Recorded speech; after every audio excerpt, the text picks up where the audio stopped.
the other passion I have my whole life. I started playing drums when I was 10, started playing out in gigs when I was 14, and I've been playing drums pretty much my whole life. So that's my other great love is playing the drums and playing music. That was Rick Hafele talking about his other big passion in life. We talk about entomology, blues, and the bug wand today. This is episode number 37 of the Wet Fly Swing Fly Fishing Show. Welcome to the Wet Fly Swing Fly Fishing Show, where you discover tips, tricks, and tools from the leading names in fly fishing today. We'll help you on your fly fishing journey with classic stories covering steelhead fishing, fly tying, and much more. How's it going, everyone? Thanks for stopping by the Fly Fishing Show. Before I get into the intro, I want to remind you about a new live fly tying webinar I have going on YouTube. Head over to wetflyswing.com/webinar. That's WEBINAR to sign up for the next live event where I have a new special guest on each month to tie some flies. In today's episode, I interview Rick Hafele, the biggest name in entomology and fly fishing in the western U.S. Rick gives us some big tips, including the 3 most important things to look for in a river, the most important thing for dry flies, and a big tip on fishing pupa patterns with wet flies. He shares some tips to easily get started with entomology and why this is so important for trout fishing. Don't miss this as Rick takes us into the mayfly life cycle and the beauty of a spinner fall, and the one fly you should always have in your fly box. So, without further ado, here's Rick Hafele from rickhafele.com. How's it going, Rick? Hey, Dave. It's going great. How are you doing? Great to have you on here. I got some questions here for you focused on entomology and trout fishing. And, every time I get started, I always jump into a little bit on the background, for the guests on fly fishing. And you have a background in entomology as well, which is, pretty interesting. And it seems like these days it's hard to find an entomologist out there or somebody to kind of follow. And it's going to be cool to jump into this. So you ready to kind of get started with some of these questions? Yeah, absolutely. Look forward to it. All right. I just want to start off first. We have, I've talked to a number of people now. I'm going into season 2 of the show focused on more trout fishing. And I've talked to people who I've never met before, and people that I've known quite a while. And we actually have a connection going way back to like my dad's fly shop where you were doing classes. And I know you've done classes for lots of people over the years, but yeah, maybe you could talk a little bit about like how that all started and then just jump into, maybe bringing in just how you got into fly fishing and entomology and that whole thing. Yeah. Well, it's a little scary to think it goes back as far as it goes back, but time marches on. Gosh, well, the fly fishing that I picked up when I was quite young, like about 12 years old. But that was back in Illinois where I grew up, and had an uncle who was into fly fishing. My family wasn't, or nobody in my family was. But anyway, he got me started, and it stuck. So I when I moved out west from Illinois to go to college, I started off in Bellingham, and so I was into fly fishing then, and had a strong interest in insects and fish. So I was kind of majoring more in fisheries. But my senior year in Bellingham at Western Washington, the guy who was the head of the biology department had his PhD in stoneflies from Oregon State. And he taught an aquatic ent class my senior year, and I was the only guy that signed up for it. And he went ahead and taught it, so he and I would get together and once a week in his office or a couple of times a week in his office. And it was just he's a super nice guy. And he really kind of was somebody who first made me think about actually going to grad school in aquatic entomology. So after I finished there, I did go to grad school in Corvallis, Oregon State, got my master's in aquatic entomology there. But while I was there, Oregon State had a cool program then called the Free University, or the Free U. And anybody who wanted to teach something could set it up through this process they had called the Free U, and they'd find you a room and they'd advertise the class, and it was free. You didn't get paid anything. Nobody had to pay to take it. But I thought, what the hell? I'll throw something out there for fly fishermen on insects. And lo and behold, like half a dozen people signed up for it. So that was the first kind of going out to talk to the fly fishing community about aquatic insects. was through the Free U in Corvallis. And that's also when I met Dave Hughes in Aquatic Ent. I was the TA for Aquatic Ent, and he signed up for that just to learn about bugs. And he and I started fly fishing together. And then we thought, well, hell, let's just teach this Aquatic Ent class together, which we started doing, and more people started coming. And then that led to the book, Complete Book of Western Hatches, that we wrote back in 1981. So that was kind of, I always had the interest in the fly fishing, and the bugs kind of came in too. So, and then of course I got lucky enough to actually get a job kind of looking at aquatic insects. So my work career kind of focused on water quality issues and using aquatic insects as indicators of water quality problems, which is kind of what I've been doing for the last 30 plus years. So yeah, that's cool. Yeah, it's been great. Still really love the bug stuff. Yeah, that's awesome. That's cool with hearing the background there and all the way back, and Dave Hughes, and because I think, what wasn't it, your PhD, your professor, what was his name? Well, Norm Anderson. Yeah. In Corvallis, at Oregon State. And he actually, unfortunately, he passed away this year, just about 4 or 5 months ago. He passed away, but he was in his late 80s, kind of going through some health issues. But yeah, Norm Anderson was a great fellow. Enjoyed working with him a lot. What did you, if you had to take away a thing or a few things from Norm, what did you learn from him in that whole process, knowing him? Well, he was a real naturalist, someone that spent time out in the field. And I guess what kind of stuck with me, and what kind of been true, fortunately, in my career, is that you need to get out on rivers and actually look at them firsthand to understand rivers, to understand the insects. Anymore, there's so much modeling that's done on computers. You get these big data sets, and you sit there at the computer and you crank away on all this data. And a lot of those people never get out in the field and actually look at the real thing and what's going on. Right. And unfortunately, that kind of just being a real naturalist who goes out and spends time in nature in the field is becoming more of a rare opportunity to do that. And I think it's really critical, if you're going to, really understand biology, that you spend time in the field with what you're actually trying to learn about. Yeah, for sure. Yeah, getting that experience.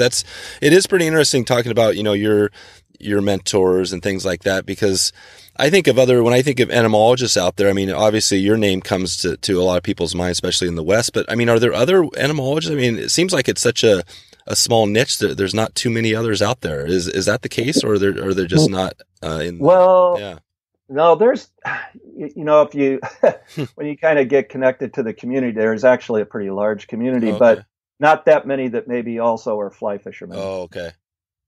So I think that kind of is a little more limited niche that I've filled. Gotcha. And I belong to a professional organization called Society for Freshwater Science. And that group, it used to be called North American Benthological Society, but they changed their name. But at any rate, they when they get together at their annual meeting, there's about 700 people there. And it's all over the world, and they're mostly aquatic entomologists and aquatic algologists, plant people and bug people and fish people. But I would say a majority of them are really into the insects. And so there is that professional, group out there that's active in studying the aquatic world, but maybe not that many of them that are also fly fishermen. Okay. All right, cool. Yeah. We'll jump into more on, Dave Hughes and some of the other people, and you've co-authored with and all your, the work you've done over the years. But yeah, maybe I just want to jump in a little bit more on, for those that aren't familiar with entomology and kind of the basics, and maybe, somebody that's new to it, how it can help them. Can you talk about just like, how entomology can help you catch more fish, and like what somebody that's new to it, how they could get started? Yeah. Well, one of the fascinating things I think about fly fishing in general is that there's so many aspects to it that you can really spend a lifetime learning about, and never really gets boring. And understanding what trout eat certainly is part of that. And it's interesting because people probably too that would say, well, I've got my 5 favorite flies or 3 favorite flies, and that's what I fish with. And by golly, they're going to catch fish. Maybe not all the time, but they're going to catch fish. So, that's the simple and kind of real basic idea about it. But when it comes to especially trout fishing, there's so many connections with what's out there that fish are eating that changes throughout the day, throughout the week, throughout the year. And if you really are aware of those changes and understand them, you can really become much more consistent at what your success is going to be. And understanding the aquatic insects is the key to that, So, and it doesn't mean you have to know the Latin names, right. But it does mean that you want to spend some time and looking and just having that observation of what's going on around you in terms of insect activity, fish feeding activity, and it just opens up a whole window to your fly fishing for trout that's otherwise kind of closed. And the other thing it does is really helps you understand why there's so many different fly patterns, and what those different styles of fly patterns would make sense to use them, when it makes sense to use them. Because beginners, when they walk into a fly shop, they're just overwhelmed by the bins of fly patterns. I mean, it's just kind of crazy. And so if you have some basic understanding of insects, it really makes sense out of why those patterns look the way they look and when you'd use them. Okay. And if so maybe take us to, that river for you, if you come to a river, maybe a new river, I mean, how do you set up and, use your knowledge, and how could somebody else use the entomology knowledge? Well, I've fished all over the place, and when I get to a stream, I'm always kind of just, first of all, just seeing, what's happening. Are there swallows flying around over the river? Is there any, anything like that happening that makes you think there's some bugs in the air? And then I usually would shake some of the branches of willows and alder along the river, see if anything flies out, and just kind of look at the water, see if there's any, of course, any fish rising. But a lot of times there's really not much going on. And so you get there and you go, oh, okay, there's a nice looking river. It's quiet. There's no bugs in the air. There's not any bugs apparently flying. So in that case, I'll usually get some fly patterns out and start fishing. But after a short time, I'll usually set that aside and then just start picking up some rocks. I always travel with a little bug net, some sort. So then I'll actually spend 35, 40 minutes just picking up rocks, kicking around, and seeing what's out there. And it really makes a huge difference in understanding what fly patterns to use and what the fish might be eating. And there's 3 things I always look for when I'm either just picking up rocks or picking bugs off and putting them in a little tray is really helpful. But you want to just kind of get a sense of what critter looks to be the most numerous, whether it's a mayfly, if it is, is it a fat one or a skinny one? Are they stoneflies or caddis? And just whatever it is, what is it that seems to be the most numerous bug? But then also you can take it a step further and see if there's any that have really dark wing pads that would indicate they're mature nymphs, because they're the ones that are likely to start emerging that day or later in the afternoon, which will tell you a lot. And then if there are any that are really active, like some of them are really good swimmers, some aren't. So if you see a bug that's kind of numerous and got dark wing pads and it's really swimming around, it's an active type of nymph, boy, that's one that you would certainly want to be imitating if you don't see any other hatch activity going on. So it really just gives you a very clear picture of why you might choose a certain fly pattern. Okay. Yeah, no, that's a great tip on the wing pattern coloration. Yeah. So, okay. Yeah. And there's obviously, we can go as deep as we want as far as, when, you have a hatch going on and matching the hatch and things like that. Is there, if you get into more of the dries, what do you take out your bug net and try to catch the adults, or if there are bugs coming off? And yeah, absolutely. It's great to catch them. Obviously people are always curious about the color, and it's good to know what it is, mayfly, caddisfly, stonefly, and usually you can detect that just by watching them in the air, but catch them if you can. The thing that's really critical, if the fish are being selective, right? You get a good hatch and the fish are rising, and you're throwing something out there and they're ignoring it, so they're pretty selective fish. You really want to understand the size of that critter that's on the water. Size is really important, and it's so easy for us to put on a fly pattern that's bigger than the natural. Yep. These guys look bigger than they really are when they're flying in the air. And so if you don't collect them and you just see them flying, you'll say, oh man, that's about a size 12, and then you pick it up and you look at it and you go, holy mackerel, that's like a 14 or a 16. And so it'll make a huge difference. If you're using a fly that's too big, you'll get a lot of refusals, as opposed to one that's matching the right size. And if you make an error, it's better to use something too small than something that's too big. Yeah. So, or smaller than the natural. Yeah. Right. Yeah. I think I heard you on another show and you mentioned that more about the nymphs, but the size of the nymphs and the fact that I think you said something like you should have, 16s and smaller. If you don't have a bunch of those in your box, then you should probably rethink, your selection. Is that absolutely pretty much? Yeah. I fish, 16s and smallers 80% of the time, when I'm out nymphing. And of course, big nymphs catch fish, but there are so many instances where those small nymphs outfish a bigger one. Yeah. And as you get on more heavily fished waters, that's even more true.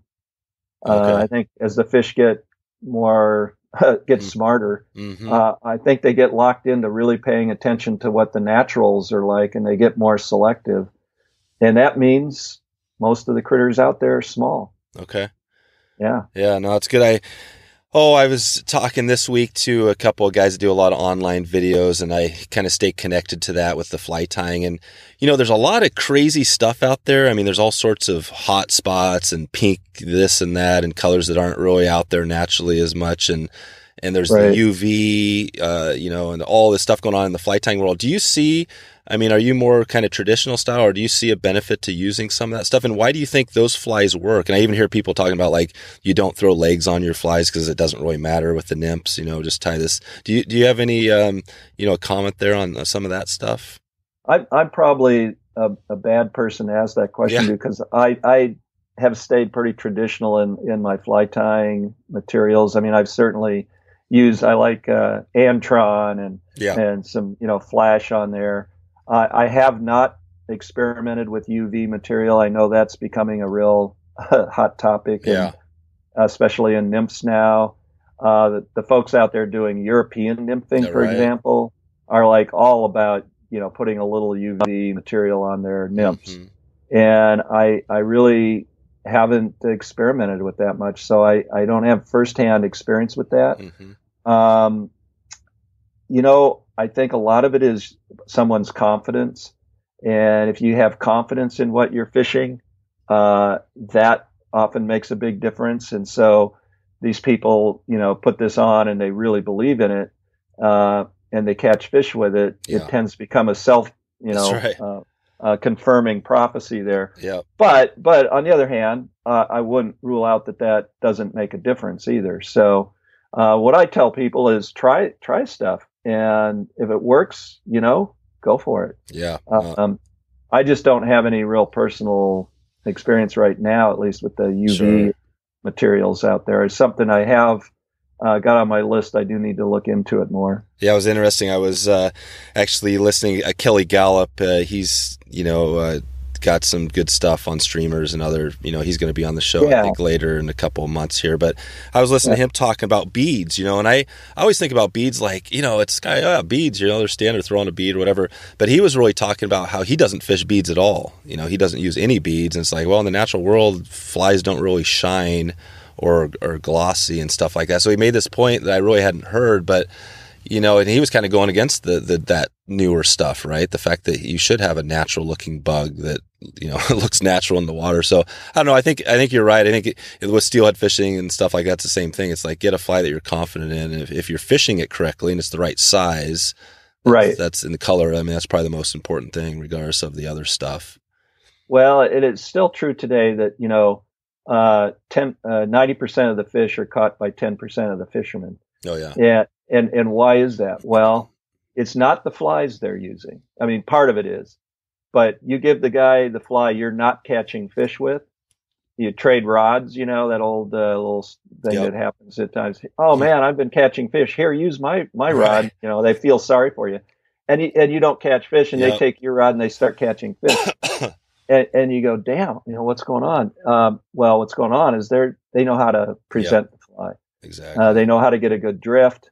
They know where to put the fly in the water. Presentation is critical. And that's another aspect of fly fishing that you can spend a lifetime, fine tuning your skill at. Yeah. Which is great.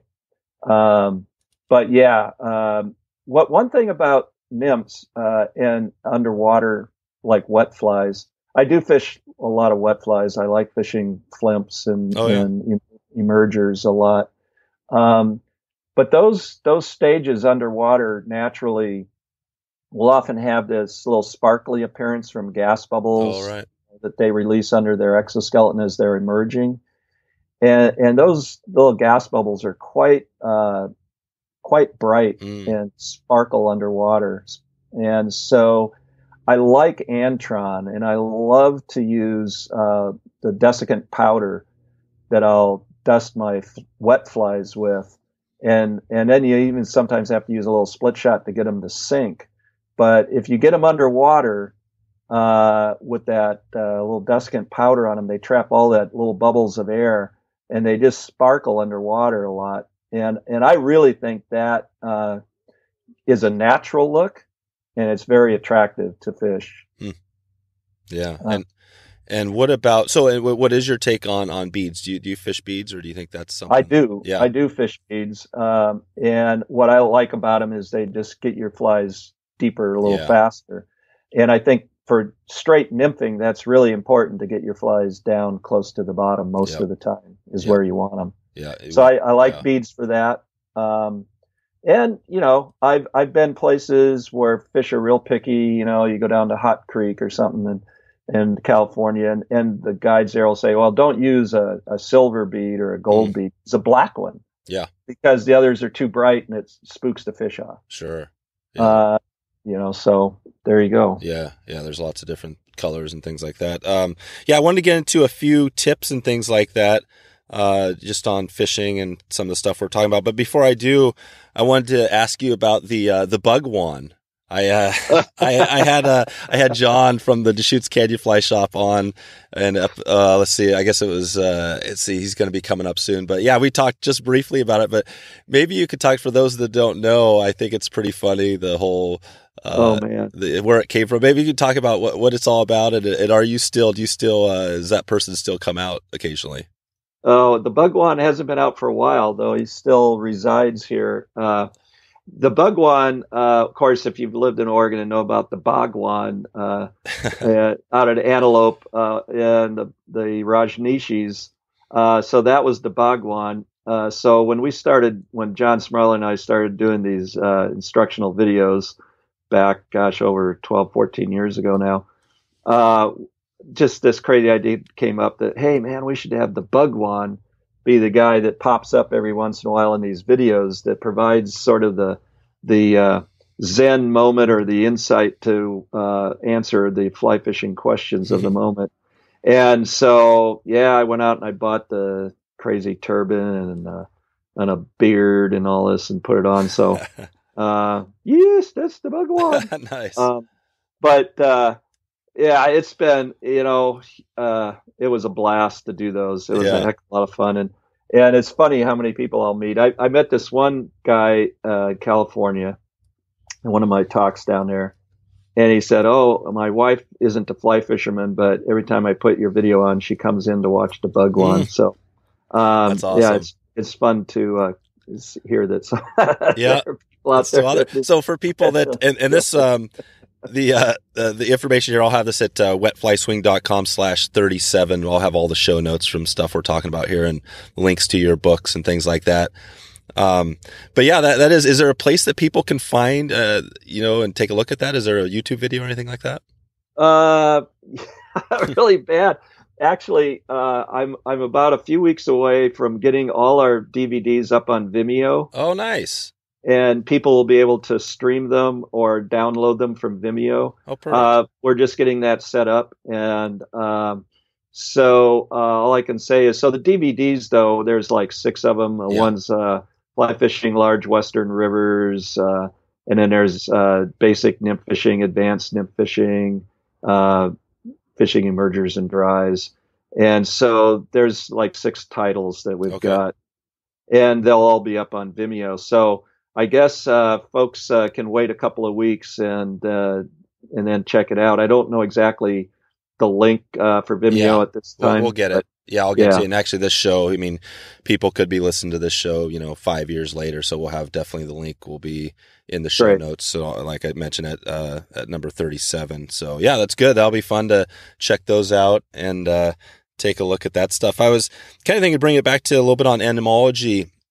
If somebody wanted to grab a few, you mentioned the nets and things like that, are there a few products that people might be able to grab out there, somewhere to kind of do some basic entomology? And where would they get those? Where would be a good place to find that stuff? Well, actually on my webpage, my home page has the link to the vials, if you want to actually keep some insects that I find are the best vials to use for storage. And if you do collect insects to take home, and that makes a good opportunity as fly pattern that you can look at when you're tying. But you want to preserve the insects in 90% ethanol is ideal. You can get denatured ethanol at hardware stores in the paint department usually. But rubbing alcohol, which is isopropyl, isn't so good because it makes the bugs really brittle. But just grab some roughly 90% ethanol. And the vials on link to it work really great. I also have the link to the bug net that I like to use. But, if it's a full-size net, so a lot of people don't want to carry that around. You can, I would say, just get the biggest aquarium net you can find and stick that in your vest. And that can work better than not having anything along. The only other stuff you need really when you're out in the field is a pair of tweezers, and then always helpful to have a little white dish, like a larger mason jar lid or something that's like 3/4 of an inch deep or something like that. Put a little water in that, and then when you're plucking bugs off a rock or doing a little sampling with your net, you can drop the insects in there, and then you can really see them, and you can drop your fly patterns in next to them and really, see if your flies are too big and what the color is. It's just very helpful. Yeah, so all you need is the tweezers, a little dish, and some sort of net. But if they can check that out on my homepage on my website. Okay. All right. Yeah, perfect. Yeah, I'll get a link to that. So maybe we can get into a little more on some of the tips and thinking about, if you had to say your home river, I know you fish the Deschutes, that's nearby. Are there any other rivers that you kind of consider, a river, maybe home waters and something you fish quite a bit? Yeah, probably the Mckenzie, the Upper Willamette, kind of the valley streams. The ones right around Portland aren't so much a trout fishery; they're more salmon and steelhead fisheries. So not so much for trout. But yeah, I'd say like the Mckenzie, the Willamette, the Deschutes. They're the ones I end up fishing the most. Okay, and how do you catch fish over there? If you were to explain to somebody, how you get into fish, you've used all your background and your knowledge here. What's any secrets or tips you can give people to fish? The Deschutes can be such an intimidating river if you're not used to fishing it. The main thing on the Deschutes is for trout fishing now is don't think about making long casts. Fish close to the bank, and most of the time I'm not casting any more than 20 feet of fly line, and a lot of times it's 10 feet of fly line. And so you're really concentrating on the water near the bank. and I'm talking about water that's a foot off the bank to maybe 4 or 5 feet out. Just really focus on that, fishing close in. And a lot of times, check out, like a lot of caddis might be in the trees. You may not see fish rising. You can still put on a dry caddis and cast it along the shore under the trees. It can be challenging to get a good fly, drift under a tree, but that's where the fish are hanging out. Mm-hmm. And the same with nymph fishing, man. Fish close in. There's a lot of great holding water on the Deschutes around boulders and stuff that's just, a foot to 4 or 5 feet off the bank.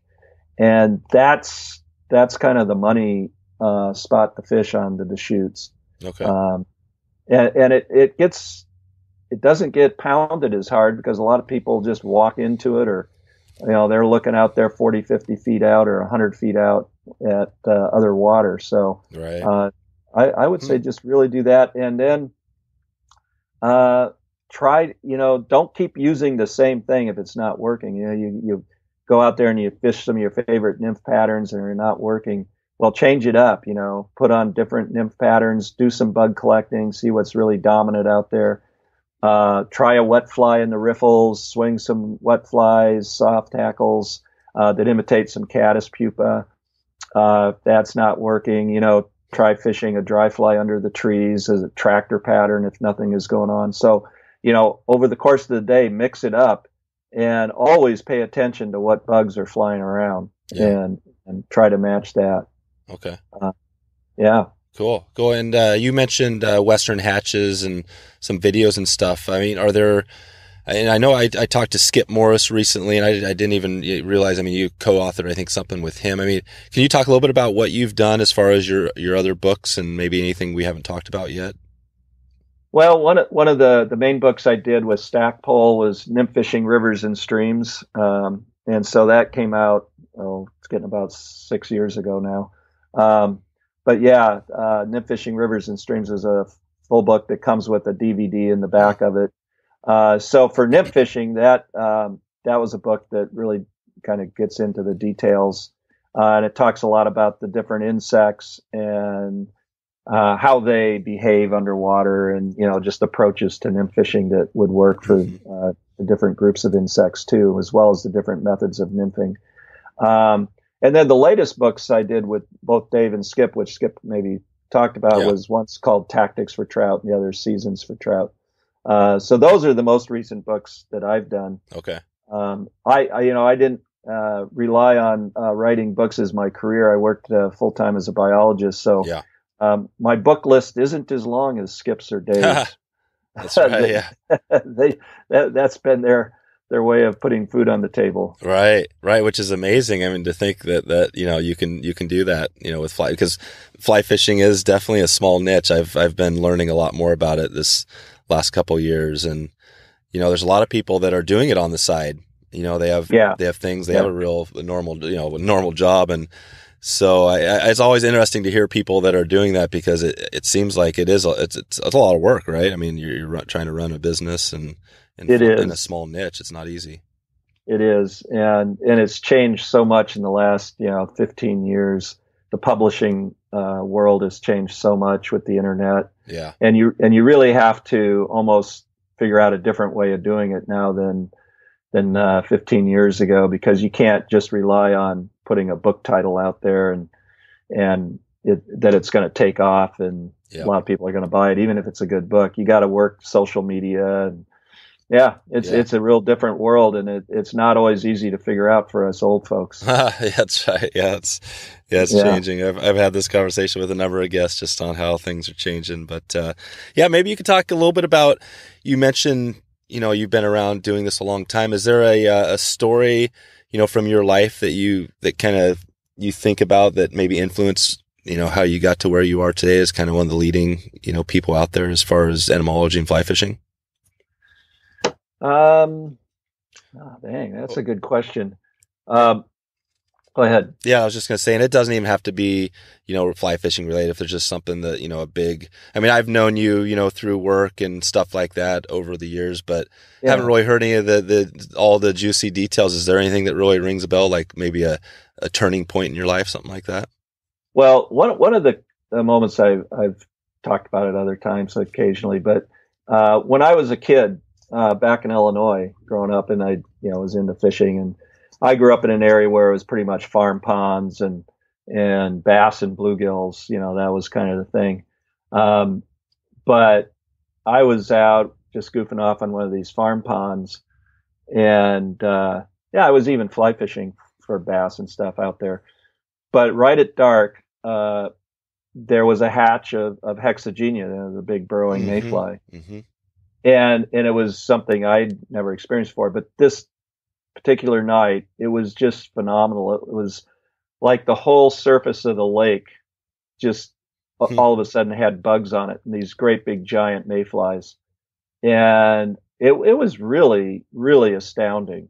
And I just sat there. I was going, holy mackerel, what's going on here? It was kind of otherworldly. And that whole experience stuck with me.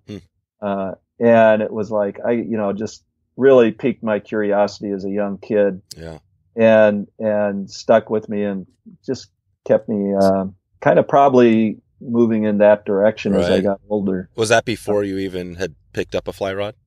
No, I was fly fishing then. Yeah. And it was like, I didn't catch a thing because every fish in the lake was kind of popping at these big mayflies. I had no idea what was going on. Yeah. And I didn't have anybody around that knew anything about this, and I was just like, man, I got to figure this out. And it was pretty amazing. Yeah. It was just one of those crazy moments that you just go, wow. Yeah.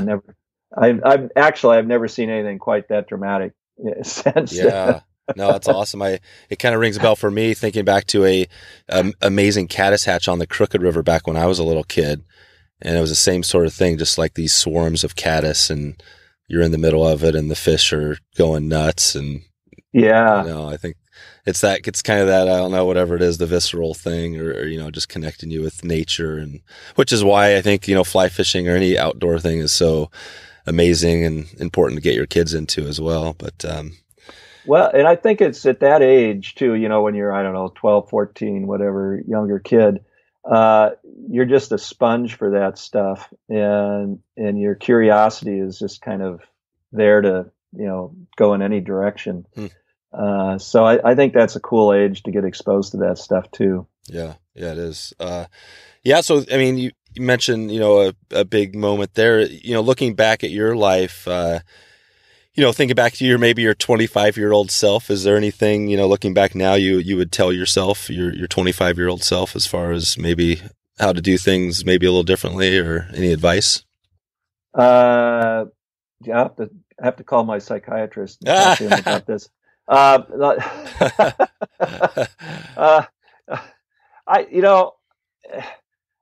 was, when I went to grad school in Aquatic Ent at Oregon State, I was really lucky because I didn't even ask. It was kind of, when I look back, I was really naive. I didn't ask, can you get a job as an aquatic entomologist? Yep. And I was married, and when I finished my thesis and was getting done, my wife was 8.5 months pregnant. Oh, wow. And so I was something that a job was pretty important. And the last week before I was completely done, someone called Norm Anderson, my major professor, and said, "Hey, we're looking for an aquatic entomologist for this work we're doing up in Alaska." And he said, "Yeah, call this guy. He's just finishing up." So, I got extremely lucky. I got a great job right out of school. Didn't even have to send out a resume. Oh, that's cool. And so, I just felt like I was extremely fortunate in that regard. So I don't think there is anything. It worked out. It worked out pretty well. It did. It worked out great, even though I can't say I planned it that way. Right. And the whole fly fishing, meeting Dave and just kind of connecting with him, who is really into writing, and he and I have been great friends, for the last 40 years. So, 40 plus years now.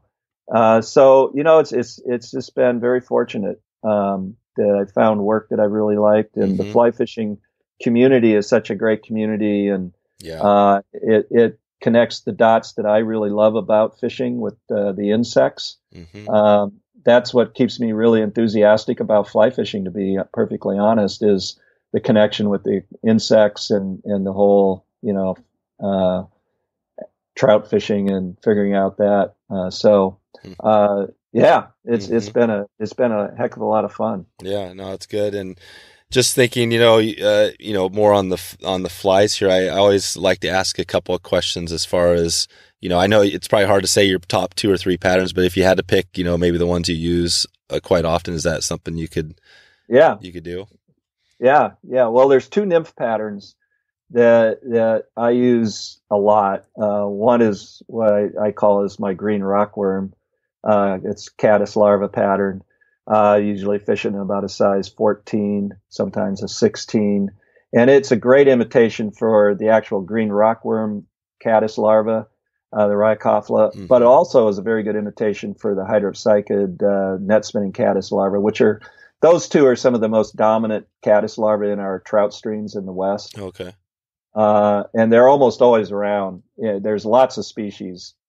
So there's usually some species that's out there in the larval stage. And so fishing that as a nymph pattern. And then the other one that you just can't live without is a little baetis nymph pattern. And I just tie one that's, very simple, little crystal flash for the body, and usually a dark olive or gray, and just a little dubbing. And that's tied on an 18 and a 20. Oh, wow. And so no bead head on that. There's no room on the hook. It's very slender. Keep it very slender because the nymphs are little swimmers. And that would be probably the most important. To me, what I tell people in my workshops, if you're going to carry a series of fly patterns, you have to have blue-winged olive fly patterns for the baetis.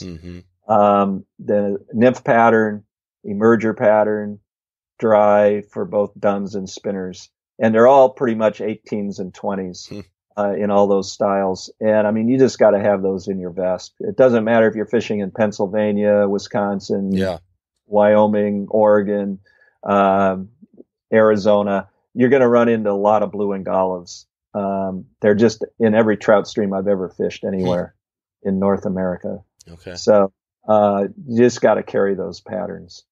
And don't be afraid to put on a size 18 or 20 nymph in a big river like the Deschutes. Right. They'll absolutely catch big fish. Absolutely. Nice. And are those patterns, do you have either a name, or is there a place where we can take a look at some of those patterns online anywhere? I do have some on my website. I've got a blog. If they go to the blog link on my website, there's some there on the patterns and some of the discussion on that. These aren't current blogs. I haven't put up a new blog in a while, but they're still up on the website. Yep. Oh, perfect. So yeah, I'll check those out, and maybe I do a little bit of tying on YouTube as well. And if I get a chance, maybe I'll try to tie up a couple of those patterns and throw something out there so people can take a look at it. Yeah, the green rockworm pattern's been written up in our books. That would be the other thing, like in the books that Dave and Skip and I did, Tactics for Trout. Almost all the patterns in there, Seasons for Trout, either one of those has the patterns in those books. Oh, perfect. Yeah. Perfect. Yeah, I'll do my best. Like I mentioned, with you got a lot of stuff out there as far as books and things like that, but I'll provide in the show notes as many links as I can. And you mentioned the East versus West Coast. I had a question. I was actually just talking to Tim Cammisa, who has a YouTube channel at Trout and Feather, and he's an East Coast guy, and we've been working on stuff together. Is there, the East versus West Coast as far as bugs and entomology and trout fishing? Are there some big differences there? There are. Yeah, there's some very big differences. A couple of things, and I'm not real experienced fishing the East Coast. I grew up in the Midwest, but all my fishing has been primarily West. Yeah. I did spend some time out there last year fishing, and it was in New York in the Adirondacks and Catskills, and it was really interesting. A couple of things I learned. First of all, the bugs are bigger. I was there during the March brown hatch, which there is Mckenzie vicarium, which is a different species than we have here, even though it's in the same family. And that sucker was a size 10. Wow. I'm looking at this bug on the water. I'm going, that's as big as our green drakes. And all of the hatches I saw were considerably bigger than what we'd be usually fishing out west. So the fly patterns are bigger, the bugs are bigger that I was experiencing. And the other thing is their season ends right about now because waters get too warm. Oh, wow. In a lot of places, unless you're up in Maine and some of the, Right. New Hampshire, some of the more really northeastern part. But a lot of the famous streams in Pennsylvania and New York, the fly fishing ends right now because the streams get too warm. The hatches really drop off. And I'm sure there's some places people fish, late evenings and stuff, but it's stressful for the fish to catch them. Right. And so then you wait until fall, when things cool off again. But it's a really different April and May is just kind of like peak seasons back there to fish. A lot of it goes on then, and then it really tapers off late June until it cools off in the fall. Okay. But some really neat bugs, Yeah. and a totally different variety of species. Would you, as far as entomology or techniques, you'd probably do the same thing if you went to a new river over there? Absolutely. Yeah, absolutely. Yeah. Just start collecting, kicking around. I was fishing and nothing going on, and I was just like picking up some rocks, and I saw some, mature, caddis pupa. I put on a wet fly and caught some fish. Yeah. So there's no difference in kind of one's method or of approach, but you're going to see different things for sure. Yeah. No, yeah. That's interesting. You mentioned, go ahead. Well, and I'd say the same thing where I've fished in Chile quite a few times, a little bit in Argentina, and the same thing. You go to a different country, and you're going to possibly hook up with guides, and they're going to have their favorite fly patterns they know that work. But it's still, just put your rod down, spend a little time picking up some rocks and seeing what's there, and you're going to have some great clues as to what the fish are eating. So trout are trout, no matter where they live. Yeah, for sure. You mentioned wet flies a couple of times, and I talked to Davy Wotton on a past episode, and he's got, the wet fly. I mean, name of my blog, wet fly swing. It's kind of a play on that, and really that's about steelhead and trout, but just traditional kind of sorts of things. But he talked about a whole different thing, a cast of flies and wet fly fishing. Can you talk a little bit about, we could talk about, we can go deep into all sorts of things here, but I'm just curious. You mentioned you fish wet flies, and I know a lot of people fish either dries or nymphs and they don't hit the wet flies. Is there a tip or anything you would say about picking wet flies or fishing them? Well, one thing is, traditional now what Davy's doing different with the cast is useful because his flies are probably sinking a little deeper. A lot of people, when they fish wet flies, it's just right in the surface film. If you're fishing one soft hackle with no weight, it's not going to sink. It's going to be right in that top inch or two of the water, and that works good a lot of the time. But I would really recommend that you fish wet flies with some weight, either a beadhead pattern, but also I put split shot on my leader and get them down a couple of feet deep, an up and across cast so they start sinking a ways, and then swing them. You're still swinging them, no indicator. It's all tight line fishing, but get those flies to sink a little bit. One of the things with caddis that most people don't recognize is that these caddis pupa, when they first come out of their shelters during a hatch, is they'll drift along the bottom of the stream, sometimes for over a minute, before they actually start rising to the surface. Wow. So there's all these pupa that can be drifting close to the bottom that the fish are feeding on that you wouldn't really know because you're not going to see it. And so fishing pupa patterns with soft hackles or, other styles of pupa patterns, you want to fish sometimes, get them down deep and still swing them because they're going to be active. They're good swimmers. But so you don't need an indicator, but at least get them to sink and get them below the surface. And so one of the things I'd recommend is, make sure sometimes you're fishing those soft hackles and wet flies with a little weight to get them down. Yeah, that's a great tip. Yeah, definitely. Okay, and when you're talking a little bit about, turning the table and thinking about dry flies, you mentioned duns and spinners. Do you have a tip there for somebody that just generally wanted to trying to match the hatch there? Spinner patterns for mayflies are highly overlooked by a lot of fly fishermen. A lot of people don't fish the spinner stage very often, don't recognize when it's there. Can you explain just the life history there of what's going on with that process real quickly? Yeah, so the mayfly is really unique among all insects. They have two different wing stages. So when they first pop out of the nymph on the surface of the stream or lake, that's called the dun stage, and the technical name is subimago. And that stage flies off the water and lands on the vegetation near shore. Usually within 24 hours, it molts one more time. And mayflies are the only insects that molt when they have wings into what's known as the spinner stage. Or the true imago, true adult. And they can't mate as a dun. They have to molt into the spinner, which is the reproductive stage. No. That's the stage that then flies out over the water in swarms. As the males form these swarms, the female flies in, they mate in the air. Right after mating, the females start dropping to the water to lay their eggs. And that's what we call a spinner fall, because the female spinners are dropping to the water, dying on the water surface after they've laid all their eggs. And it's a great opportunity for fish to feed on them because these bugs are dead. They're not going to fly away. And there's often lots of them on the water.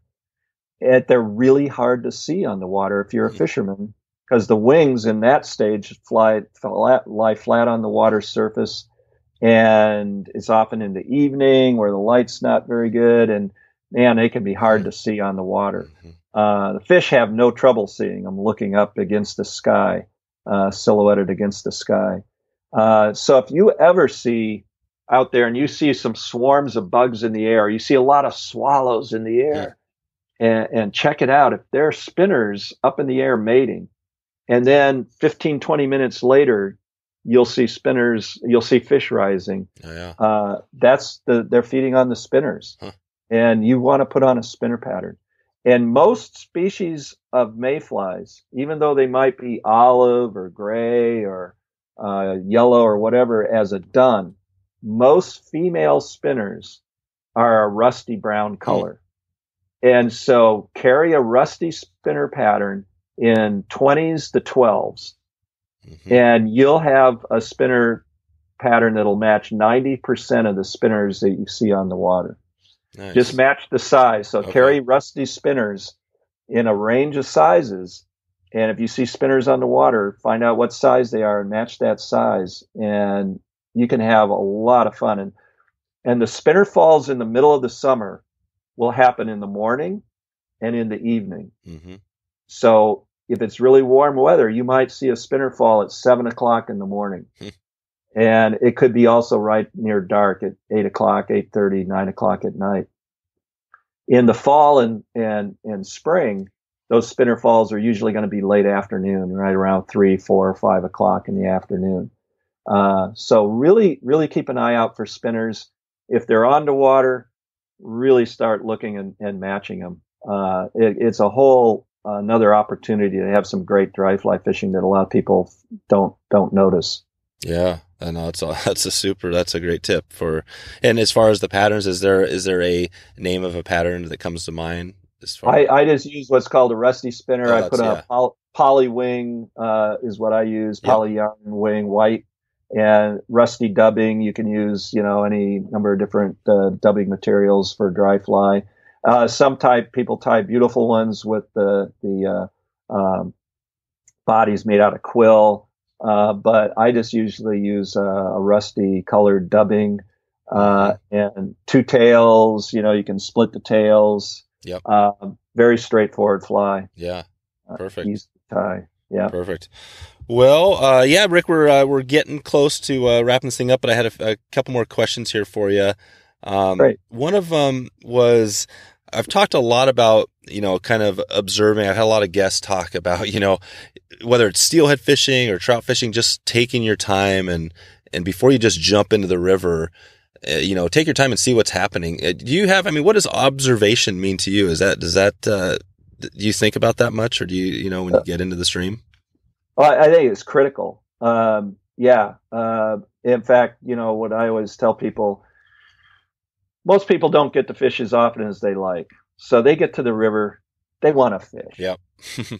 So go ahead, rig up whatever you're going to use, get out there, spend a half an hour to an hour doing your thing. And then if you, at the end of that time, haven't been catching fish very well or none, set your rod down. Spend the next half an hour or more just observing, picking up a few rocks, shaking some trees, just sit on the bank. I always tell people to take a little pair of travel binoculars so they can look at the water, see what the fish are actually feeding on. If there's any rises, can help a lot. But spend that time just observing and sitting there, not fishing. And at the end of that time, you're going to have some different thoughts about what flies to put on. Rig up with those flies, go out and fish the next hour. And I'll almost guarantee you're going to have better success that second hour than the first hour after you spent that time just observing. Yeah. And anytime you're on the river, slow down. It's not a contest, and just enjoy your surroundings, but pay attention to everything that's going on out there. And I think that's one of the beautiful things about fly fishing is that it's such a direct connection to all what's happening in nature on that river that it's a wonderful way to make that connection. Mm-hmm. And it helps your success at the same time. Yeah, for sure. No, that's a good way to put it. Thinking about, turning the corner here, I had a question here I wanted to ask you, and it's about music. You have a, you used to be in a band. Do you still have, maybe you can talk a little bit about your background there with your band. Oh, yeah. Awesome. I still play in two bands here in Portland, actually, in two blues groups. One's called Bridge City Blues Band. The other one's called Garry, Meziere, No Tomorrow. We're up on Reverb Nation and Gig Masters. We play around. I played last weekend at the White Eagle in Portland, the McMenamins Club there. And I'm playing another couple of weeks at actually July 18th. I'm playing at the Harley Davidson dealership, Paradise Harley Davidson dealership in Beaverton. No kidding. In the afternoon. I play around usually a couple of times a month. So that's the other passion I have. My whole life. I started playing drums when I was 10. Started playing out in gigs when I was 14. And I've been playing drums pretty much my whole life. So that's my other great love is playing the drums and playing music. It's really funny because Skip Morris, he's a great jazz musician, plays guitar, and he's done that professionally. Wow. And he's left-handed, fly fisherman. It's a musician, and his wife's name is Carol. Yep. And I'm left-handed, fly fishing musician, and my wife's name is Carol. That's right. So that's where the similarities stop, pretty much. Yeah, that's right. That's right. It's really weird. But Skip's a great jazz guitarist. That's cool. That is really cool. Yeah. Yeah. I'm just trying to think of the episode. Yeah, actually, it was. It's going to come out. So the episode 36. It's the Skip. Yeah, 36. So the episode just before this will be Skip.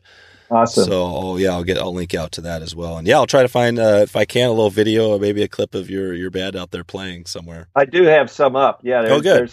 There's some out there. I don't know the link offhand, but there's some out there. We got a bunch of videos and things that we're playing. Perfect. Yeah. Do you have a thinking about your bucket list, do you have a place out there that you want to fish somewhere around the world that you haven't? New Zealand. I haven't been to New Zealand. I've been to South America. I've had some fabulous trips down there. I haven't been to New Zealand. So that's definitely on my bucket list, and it may be coming up here soon, I hope. Yeah, that's great. Yeah, I think I have a guest coming up to chat about New Zealand here this summer. And it's amazing, right? The fishery over there is like world class. The size of the fish are like off the hook and everything. Yeah. Cool. And just a beautiful environment that I'd love to see the environment down there. Yeah. I do have an Instagram account that I've been putting up bug pictures and other stuff. So it's just Rick Hafele on Instagram. So if people want to check out some of the stuff I'm doing on Instagram with the photos I've been putting up, they can check that out. Perfect. Great. Well, I guess my only other question is you throw in the band, 2 bands, not just one. You had a 30 or whatever your career was, and as a biologist, and the fishing, and how have you found the time to do all this? And what's your secret? Well, if you do a lot of things, you don't do any of them well. Maybe that's the secret. Yeah. Yeah. Just do what you enjoy. Yeah. I think that's the key. When you enjoy stuff, it doesn't feel like it's dragging you down, and you get energy from it. So if you could find that in your life, you're a lucky person. And I've been really lucky to do stuff I enjoy doing. Yeah, that's great. Yeah. Awesome. Yeah. Well, in the next 6 months or so, do you have anything you want to, talk about what you have going on as far as music, bugs, or fishing or anything? Well, I'm playing around Portland. I don't play elsewhere, but my music's going to be around Portland. I will be in Southern California in the second week of November or first week of November, doing the 7 clubs down in Southern California. Huh. And so I'll be on a speaking tour there. Most of the time, I don't have much speaking going on in the summer because that's not a real time when people are around to listen. They're out fishing. Right.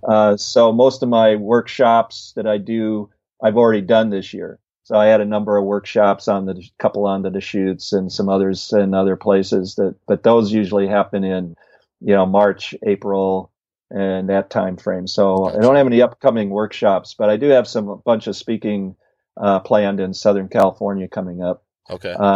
Yeah. So other than that, just trying to get out doing some fishing on my own. Yeah. And on those workshops now, what are just a quick little, rundown? What do you cover in the workshops typically? So the workshops tend to be a one day deal. It's usually 3 hours in the morning indoors, slideshow kind of presentation on how to recognize the major hatches, behavior, what fly patterns to, match with the different hatches. And then the afternoon's spent on the river, wherever it might be. And, we go out and do collecting and then, go over the different presentation techniques for dries, nymphs, and wet flies, talk about knots, whatever questions people have. And these workshops are limited to 12 people. We usually get, 8 to 12 people signed up for them. Mm-hmm. And it's just a nice small group that gets out, and it's a lot of information that's covered, a lot of time to ask questions. It's a lot of fun to be out there and actually get a chance on the river to see the bugs firsthand and talk about patterns. So people usually come away with really fun time and a lot of information from those. So on my website, I always have upcoming programs and stuff, so they can see when I'm going to be doing my next workshops on my website. And club fly fishing talks to clubs and whatever are up there too. And those, evening talks are 1 hour or whatever the club wants. Gotcha. Okay. Yeah. All right. And so, if people want to find you, so just rickhafele.com is the best place? Yep. That's the best place.